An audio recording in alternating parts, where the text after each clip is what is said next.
오늘 우리는 계속되는 주기도문 강의 14번째 시간으로 오늘 우리에게 일용할 양식을 주시옵고라는 제목으로 말씀을 나누려고 합니다. 전해지는 말씀 가운데 하나님의 은혜가 있으시기를 바랍니다. 아멘. 지난 주일 본문을 통하여서 주기도문의 시선은 하늘에서 땅으로 내려왔습니다. 아버지의 뜻이 하늘에서와 같이 땅에서도 이루어지게 하소서라는 기도로서 하늘에 관하여 기도하던 내용이 이제 땅으로 내려옵니다. 이제 예수님께서는 우리가 하늘에 계신 아버지가 아닌 이 땅에 발붙이고 살아가는 우리에 관하여 기도할 때 어떻게 기도해야 하는지를 가르쳐 주십니다. 그리고 그 처음으로 해야 하는 기도는 우리에게 양식을 주시기를 기도해야 한다는 것이었습니다. 그것도 일용할 양식을 위해 기도해야 한다고 말씀하십니다. 이 기도는 당시 예수님을 따르던 이들에게 현실적으로 가장 절박한 것이 무엇이었는지를 보여줍니다. 예수님을 따르던 사람들은 배고픈 사람들이었고 굶주린 사람들이었습니다. 당장 오늘 먹을 것이 필요한 사람들이었습니다. 그러므로 이 기도는 우리가 행하는 기도를 돌아보게 하며 우리로 하여금 하늘아버지 앞에서 겸비하게 합니다. 우리는 무엇을 위해서 기도합니까?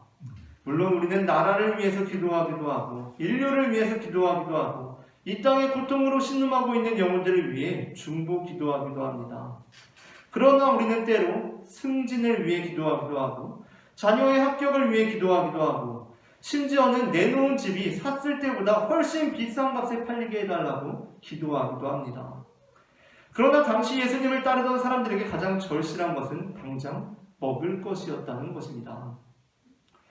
그러한 면에서 예수님께서 이 기도를 가르쳐 주실 때 나에게가 아니라 우리에게 일용할 양식을 주시고 라고 말씀하신 것이 우리에게 굉장히 도전적이라고 할 수 있겠습니다.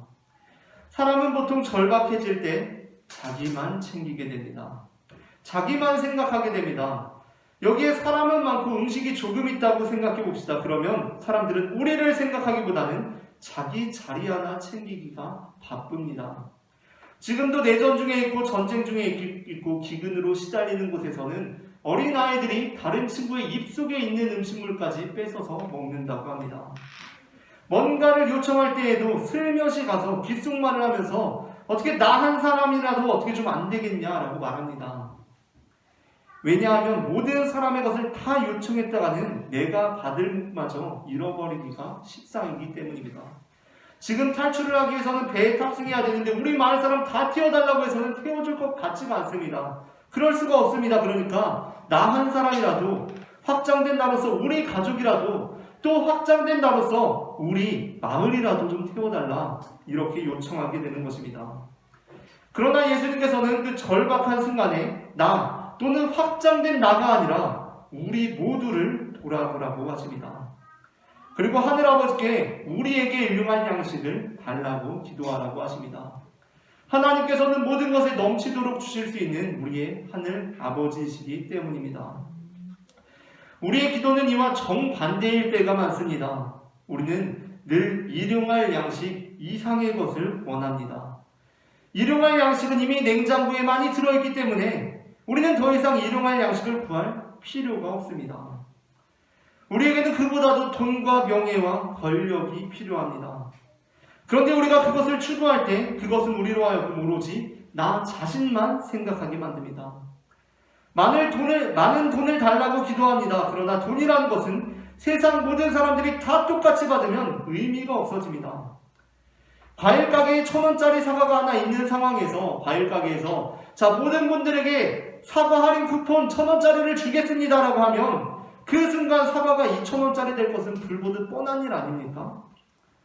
명예와 권력 역시 마찬가지입니다. 모든 사람이 기적적으로 다 서울대에 들어간다면 서울대의 가치는 급격히 떨어지고 말 것입니다. 모든 수험생들의 기도를 하나님께서 들어주셔서 다 서울대에 합격하게 해주시면 서울대의 가치는 급격히 떨어집니다. 모든 사람에게 다 있는 권력은 아무런 힘도 드러내지 못합니다. 그러므로 우리의 기도는 나에게 일용할 양식 그 이상의 것을 달라는 기도일 때가 많습니다. 우리는 오늘 우리에게 일용할 양식을 주시고라는 기도로 돌아가야 합니다. 그런데 이제 마음을 다잡고 그렇구나. 오늘 우리에게 일용할 양식을 주시옵소서 라고 기도해야겠다 라고 기도하려고 하자마자 뭔가 마음이 깨름직하면서 우리는 마음이 편하지가 않습니다. 그 이유는 성경을 많이 읽은 우리의 머릿속에 예수님께서 이렇게 말씀하신 것이 떠오르기 때문입니다. 마태복음 6장 31절부터 32절입니다. 다 함께 읽어보도록 하겠습니다. 그러므로 염려하여 이르기를 무엇을 먹을까, 무엇을 마실까, 무엇을 입을까 하지 말라. 이는 다 이방인들이 구하는 것이라. 너희 하늘 아버지께서 이 모든 것이 너희에게 있어야 할 줄을 아시느니라. 아멘. 예수님께서는 우리에게 무엇을 먹을까, 무엇을 마실까 하지 말라고 하셨습니다. 이는 다 이방인들이 구하는 것이라고 하였습니다. 그 말씀을 아주 상당 기간 후에 하신 것도 아니고 6장 11절 오늘 우리 본문 오늘 우리에게 일용할 양식을 주시옵고라고 기도하시고 같은 장 31절부터 32절에서 무엇을 먹을까 하지 말라 라고 하십니다. 그렇다 보니 우리는 차라리 다른 것을 위하여서는 담대하게 기도할 수 있지만 먹을 것을 가지고 기도하기에는 상당히 마음에 걸림이 되는 것입니다. 하지만 예수님께서 우리에게 무엇을 먹을까 하지 말라. 이는 다 이방인들이 구하는 것이라 라고 하셨을 때 그것은 단순히 하늘 아버지께 먹을 것을 구하는 기도 자체를 부정하신 것이 아니었습니다. 이 기도의 핵심, 무엇을 먹을까 하지 말라라는 이 기도의 핵심은 염려하지 말라는 것이었습니다. 예수님께서 그 말씀을 하시면서 너희가 무엇을 먹을까 염려하지 말라라고 하시면서 지목하신 공중의 새가 바로 그러한 의미를 담고 있다고 할 수 있겠습니다. 예수님께서는 무엇을 먹을까, 무엇을 마실까 염려하지 말라. 이는 다 이방인들이 구하는 것이라 라고 하시기 전에 25절에서부터 목숨을 위하여 무엇을 먹을까, 무엇을 마실까, 몸을 위하여 무엇을 입을까 염려하지 말라 라고 하셨습니다. 그러면서 예수님께서는 공중의 새를 보라 라고 하십니다. 그런데 예수님께서는 왜 공중의 새를 보라 라고 하신 것입니까? 사실 공중의 새를 지목하기보다는 나뭇가지에 앉아있는 새를 지목하는 것이 훨씬 쉽지 않겠습니까? 때마침 공중의 하늘이 날아가고 있으니까 그냥 생각 없이 공중의 새라고 하신 것입니까? 그게 아닙니다. 예수님께서는 의도적으로 앉아있는 새, 둥지에서 쉬고 있는 새가 아니라 공중을 비행하고 있는 저 새를 보라 라고 하십니다. 공중의 새는 날아가고 있기 때문에 지목하기도 쉽지 않습니다. 그러나 예수님께서는 굳이 공중의 새를 지목하셨습니다. 그 이유가 무엇이겠습니까? 그 이유는 공중의 새는 말이 아닌 자신의 삶으로 먹을 것을 구하고 있는 새이기 때문입니다. 새가 비행하는 가장 중요한 이유는 무엇입니까? 그것은 먹을 것을 찾기 위함입니다. 공중의 새는 먹을 것을 찾기 위해서 부단히 날개짓을 하고 있습니다. 그 새를 바라보며 예수님께서는 그와 같이, 저 새와 같이 염려하지 말라고 하시며 그 새처럼 하늘아버지께서 우리를 기르신다라고 하십니다. 그렇다면 우리가 공중의 새와 같다는 것은 무엇입니까? 우리는 우리의 먹을 것으로 인해서 염려하는 것이 아니라 삶으로 부단히 그것을 구하는 자들이 되어야 한다는 것입니다. 둥지에서 염려하면서 말로만 기도하고 있는 것과 신뢰함으로 비행하며 구하고 있는 것은 분명 다른 것입니다. 우리는 염려하면서 기도하는 사람들이 아니라 신뢰하면서 구하는 사람들입니다. 우리는 아무것도 하지 않으면서 무언가를 달라고 기도만 하는 자들이 아니라 최선을 다해서 먹잇감을 얻고도 이것은 내가 기른 것도 키운 것도 내가 재배한 것도 아닌데 주님께서 나에게 주셨구나. 이 음식이 내게 주어진 것은 아버지의 은혜다 라고 고백할 수 있는 사람들이 되어야 한다는 것입니다. 신명기 8장 1절부터 18절에서 모세는 하나님께서 이스라엘 백성들로 하여금 광야 생활을 하게 하신 이유에 대해서 이렇게 선포합니다. 신명기 8장 16절부터 18절입니다. 다 함께 읽어보겠습니다. 내 조상들도 알지 못하던 만나를 광야에서 내게 먹이셨나니 이는 다 너를 낮추시며 너를 시험하사 마침내 내게 복을 주려 하심이었느니라. 그러나 내가 마음에 이르기를 내 능력과 내 손의 힘으로 내가 이 재물을 얻었다 말할 것이라. 내 하나님 여호와를 기억하라. 그가 내게 재물 얻을 능력을 주셨음이라. 이같이 하심은 내 조상들에게 맹세하신 언약을 오늘과 같이 이루려 하심이니라. 아멘. 우리는 둥지에서 염려함으로 기도하여 얻어지는 양식이 주님의 응답이라고 감사하는 사람들이 아닙니다. 우리는 둥지에 가만히 앉아서 막 염려하면서 기도해서 얻어지는 그 양식이 주님의 응답이라며 감사하는 사람들이 아닙니다.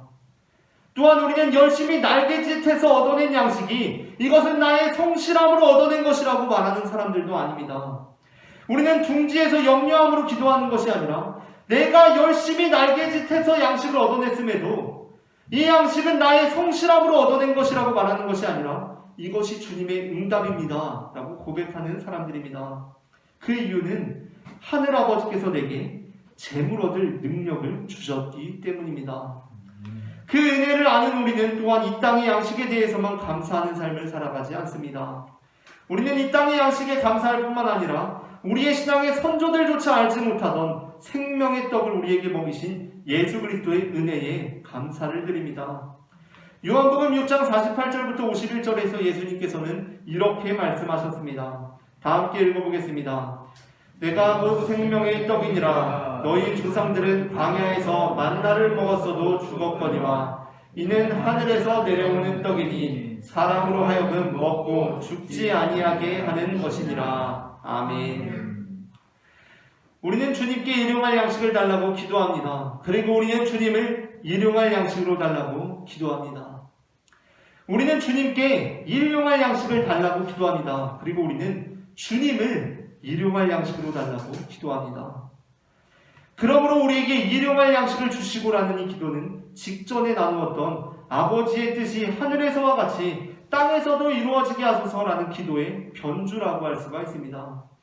왜냐하면 우리에게 일용할 양식을 주소서라는 기도는 우리의 영혼의 생명의 떡인 예수 그리스도가 임하게 하사 아버지의 뜻이 예수님에게서처럼 나에게도 이루어지게 해달라는 기도이기 때문입니다. 오늘날 우리의 삶이 공허한 이유는 무엇입니까? 불행한 이유가 무엇입니까? 입술에서 원망과 불평이 터져나오는 이유가 무엇입니까? 정말 먹고 살 것이 없어서 그렇습니까? 물론 정말 먹고 죽을 것도 없어서 불행한 분도 혹시 계실지도 모르겠지만 현실적으로 우리 한국 사회에서 이 유튜브를 보고 계신 분들은 적어도 먹고 죽을 것도 없어서 불행한 분은 극히 드물 것입니다. 정말 힘들어도 앞으로의 삶이 아무리 걱정이 되어도 우리는 적어도 오늘 먹을 것은 있습니다. 내일 먹을 것이 걱정될지는 몰라도 오늘 먹을 것은 있다는 것입니다. 그럼에도 불구하고 우리의 마음이 공허한 이유는 우리가 일용할 양식을 얻지 못하고 있기 때문입니다. 하늘에서 내려오는 떡으로부터 공급받아야 하는 영양분이 사라졌기 때문입니다. 우리 영혼의 기쁨이 사라졌고 은혜가 사라졌기 때문입니다. 아모스는 8장 11절에서 이렇게 선언합니다. 다 함께 합독하겠습니다. 주 여호와의 말씀이니라. 보라, 날이 이를지라. 내가 기근을 땅에 보내리니 양식이 없어 주림이 아니며 물이 없어 가람이 아니요 여호와의 말씀을 듣지 못한 기갈이라. 아멘. 이 예언자의 선포가 오늘 우리에게도 그대로 적용되는 것 같습니다. 그렇기 때문에 예수님께서는 사단의 유혹을 물리치시며 이렇게 말씀하셨습니다. 마태복음 4장 3절부터 4절입니다. 시험하는 자가 예수께 나와서 이르되 내가 만일 하나님의 아들이거든 명하여 이 돌들로 떡덩이가 되게 하라. 예수께서 대답하여 이르시되 기록되었으되 사람이 떡으로만 살 것이 아니요 하나님의 입으로부터 나오는 모든 말씀으로 살 것이라 하였느니라. 아멘. 다윗이 밧세바와 동침한 후에 선지자 나단이 그에게 왔을 때 다윗은 자신의 죄를 회개하며 시편 51편의 노래를 불렀습니다. 하나님이여 주의 인자를 따라 내게 은혜를 베푸시며 주의 많은 긍휼을 따라 내 죄악을 지워주소서라는 노래입니다. 주님께서 내게 은혜를 베푸시고 긍휼에 따라서 내 죄악을 지워주소서라고 기도합니다. 이 노래는 10절부터 12절에 이르러서 그 표현이 더욱더 명확하게 드러납니다. 다 함께 읽어보겠습니다.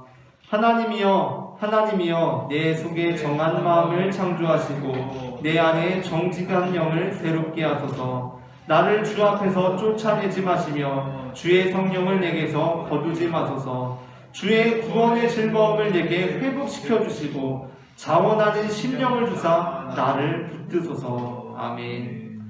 내게 은혜를 베푸소서. 주님의 긍휼을 베푸소서. 주님 내게 구원의 즐거움을 회복시켜 주시옵소서 라고 다윗은 기도합니다. 어떤 사람이 꿈을 꾸었는데 자기가 배를 타고 가고 있었다고 합니다. 근데 그 앞에 배를 침몰시킬 만한 거대한 산을 맞닥뜨리게 되었다고 합니다. 너무나 깜짝 놀라서 그것을 발견하고 하나님께 기도하기 시작했다고 합니다. 주님, 저 산을 좀 무너뜨려 주시옵소서, 저 산을 파괴해 주시옵소서 라고 기도했다고 합니다. 그런데 그때 놀라운 일이 벌어졌습니다. 그것은 그 산이 파괴된 것이 아니라 갑자기 물이 불어나서 배가 물에 잠긴 산 위로 지나가게 되었다는 것입니다. 물이 갑자기 불어나서 산을 뒤덮고 물이 산을 덮어서 배가 그 산 위로 지나갈 수가 있었다는 것입니다. 이 꿈을 꾸고서 그는 내 삶의 문제는 문제가 아니라 은혜가 사라졌음이 문제라는 것을 깨닫게 되었다고 합니다. 내 삶의 문제는 문제가 있어서 문제가 아니라 은혜가 없어서 문제라는 것을 깨닫게 된 것입니다. 그리스도인들은 삶의 문제가 없는 사람들이 아닙니다. 어려움이 없는 사람들이 아닙니다. 다 있습니다. 없는 것처럼 보이지만 다 있습니다. 그러나 그리스도인들은 문제가 되지 않는 사람들입니다. 어려움이 되지 않는 사람들입니다. 그 은혜가 충만해서 문제가 되지 않는 것입니다. 광야 생활을 하면서 아무것도 가지지 못했던 이스라엘 백성들은 남들이 볼 때 궁핍한 백성에 불과했습니다. 나그네 백성에 불과했습니다. 그러나 그들에게는 매일매일 주어지는 만나가 있었기에 그들은 부족함이 없는 광야 생활을 했습니다. 신명기 8장 3절부터 4절입니다. 다 함께 읽어보도록 하겠습니다. 내 조상들도 알지 못하던 만나를 내게 먹이신 것은 사람이 떡으로만 사는 것이 아니요 여호와의 입에서 나오는 모든 말씀으로 사는 줄을 내가 알게 하려 하심이니라. 이 40년 동안에 내 의복이 헤어지지 아니하였고 내 발이 부르트지 아니하였느니라. 아멘. 주님께서는 우리에게 우리 신앙의 선조질조차 알지 못하던 생명의 떡을 오늘 이 시간 우리에게 주십니다. 우리에게 그 일용할 양식이 임할 때 그것은 일용할 양식밖에 없어서 가난한 삶이 아닙니다. 궁핍한 삶이 아닙니다. 우리에게 하늘에서 내려오는 떡이, 그 빵이, 그 밥이 임할 때 우리는 모든 문제들을 극복할 수가 있습니다. 오늘 하루에도 주님께서 베푸시는 일용할 양식의 은혜가 우리 삶에 임하여 우리가 떡으로 사는 것이 아니라 하나님의 입으로부터 나오는 모든 말씀으로 살아가기를 소망합니다.